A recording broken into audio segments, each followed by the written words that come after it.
ఇంకా ముఖ్యంగా ఇక్కడ రోజా మాట్లాడుతా ఉంది.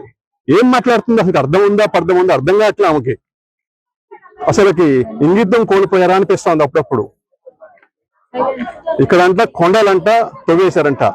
నిజంగా పాత వీడియోలు ఉన్నాయి, 2024 ముందు వీడియోలు, ఇవాళ వీడియోలు నీకు తిరిగి చూపిస్తాం. ఆ ఊళ్ళో తీసుకెళ్తాం, ఎవరు తవ్వారు ఎవరు తవ్వలేదనేది. దాచిపెట్టి ఆస్తులు కొని ఇవాళ నీ ఆస్తులు ఎంత అనేది నగరంలో ప్రతి ఒక్కరికి తెలుసు.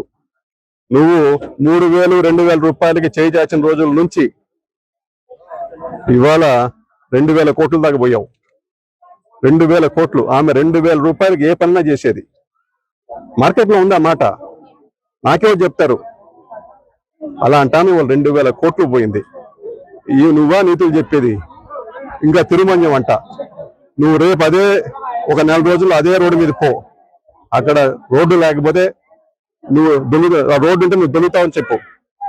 అక్కడ కానీ రోడ్డు ఉంటే నువ్వు దొల్లుతావా? రోడ్డు పడినా నువ్వు దొల్లుతావా? ఏదంటే అది నోరుంది కదా తాటి మాటలాగా మాట్లాడితే బాగోదు. అది హుందాతనం కాదు. వయసు వచ్చింది, బిడ్డలు పెద్దోళ్ళు అయ్యారు. ఇంకన్నా కూడా ఇంగితం నేర్చుకొని సభ్య సమాజం అసహించుకునేలా కాకుండా కొద్దిగా ఏదన్నా ఒక పర్లేదు అనిపించిన పని చేస్తే బాగుంటది.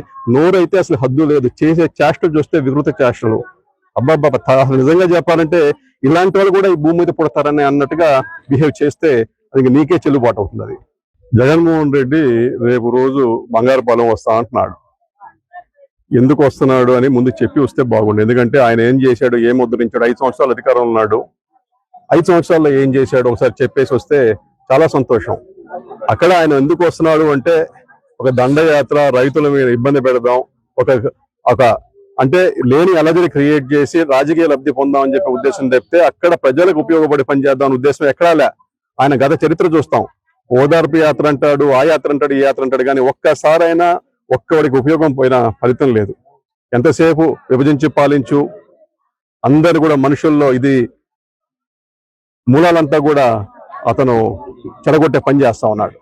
ఇవాళ ఎప్పుడు కూడా మన పక్క రాష్ట్రాలు చూస్తున్నాం, కర్ణాటక కానీ తమిళనాడు కానీ ఏ రాష్ట్ర ప్రభుత్వం కూడా సపోర్ట్ ప్రైజ్ ఇవ్వాలి ఇవాళ. అలాంటిది ఆంధ్రప్రదేశ్ ప్రభుత్వం దరిదాపుల్లో 300 కోట్ల పైప్ చీలకు డబ్బులు ఖర్చు పెట్టేసి ఇవాళ మాడు రైతులకు బాసటగా నిలిచింది. ఇవాళ ఎక్కువ దిగుబడి వచ్చినా కూడా మనం ఖచ్చితంగా వాళ్ళకి బాసట ఉండాలని చెప్పేసి వాళ్ళని అన్ని కూడా కొంటా ఉన్నాం.